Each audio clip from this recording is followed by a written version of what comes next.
మంచులింగ దర్శనానికి తరలి వెళ్లిన అమర్నాథ్ యాత్రికులకు త్రుటిలో పెను ప్రమాదం తప్పింది. జమ్మూ కశ్మీర్లో అమర్నాథ్ యాత్రికుల ప్రయాణిస్తున్న కాన్వాయ్ అదుపు తప్పి 36 మందికి గాయాలయ్యాయి. రాంబన్ జిల్లాలోని చందేర్ కోట్ లంగర్ సైట్ వద్ద ఈ ఘటన జరిగింది. పహల్గాం బేస్ క్యాంపుకు వెళ్తుండగా కాన్వాయ్లోని ఆఖరు వాహనం అదుపు తప్పి ఆగి ఉన్న 4 బస్సులను ఢీకొట్టింది.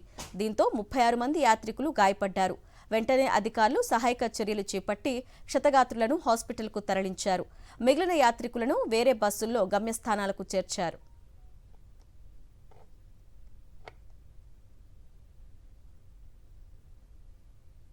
మంచులింగ దర్శనానికి తరలి వెళ్లిన అమర్నాథ్ యాత్రికులకు త్రుటిలో పెను ప్రమాదం తప్పింది. జమ్మూ కశ్మీర్లో అమర్నాథ్ యాత్రికుల ప్రయాణిస్తున్న కాన్వాయ్ అదుపు తప్పి 36 మందికి గాయాలయ్యాయి.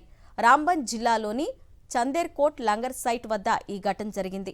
పహల్గాం బేస్ క్యాంపుకు వెళ్తుండగా కాన్వాయ్లోని ఆఖరు వాహనం అదుపు తప్పి ఆగి ఉన్న 4 బస్సులను ఢీకొట్టింది. దీంతో 36 మంది యాత్రికులు గాయపడ్డారు. వెంటనే అధికారులు సహాయక చర్యలు చేపట్టి క్షతగాత్రులను హాస్పిటల్కు తరలించారు. మిగిలిన యాత్రికులను వేరే బస్సుల్లో గమ్యస్థానాలకు చేర్చారు.